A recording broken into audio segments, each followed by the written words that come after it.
Hi, my video is about fentanyl, and this is pretty hard for me, but this is a picture of my daughter, Destiny. She passed away a year ago, and she passed away from fentanyl poisoning. And my purpose is to make everyone aware of the danger of fentanyl. For those of you that do not know what it is a painkiller, an opioid.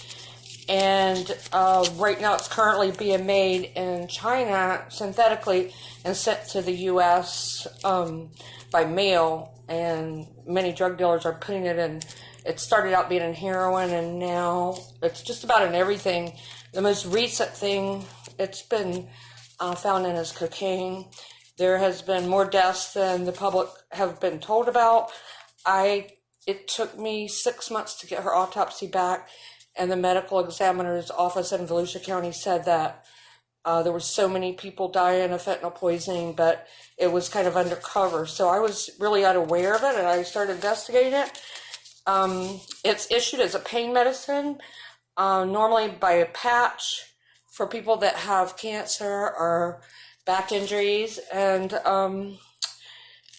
it's something that people get addicted to in that sense, in the prescription drug sense. But if it is put in, weed or any other street drug, you die within 1 minute or maybe 30 seconds. It's very quick. It stops your respiratory system, and it only takes a tiny bit of it. In fact, police are even really aware of the fact that they have to carry Narcan, which is something that they've made to counteract the effects of it and save people from overdosing. 2.5 million Americans have suffered with opioid use, and more people are dying from overdose than automobile accidents. And there's an urgent need for awareness about the problem.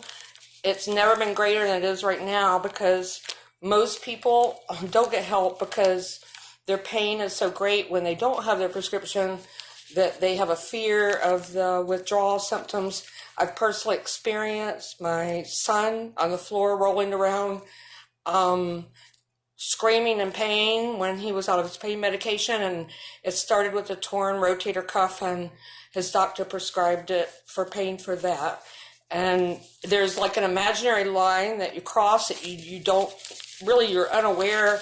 Most people are unaware that haven't had any experience with it, and when they cross that imaginary line, they can't control it anymore. And now my heart goes out to the addict because they don't know what to do. There's really not a lot of help out there for them unless you have a lot of money for treatment centers.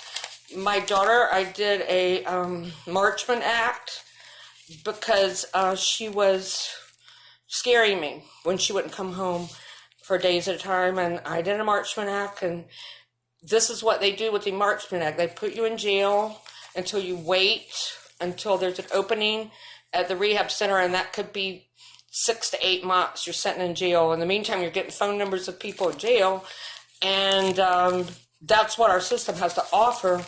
And that is, I thought it was a great thing, but they didn't tell me when they came to get her that she wasn't going to rehab, that she was going to jail and waiting on a room.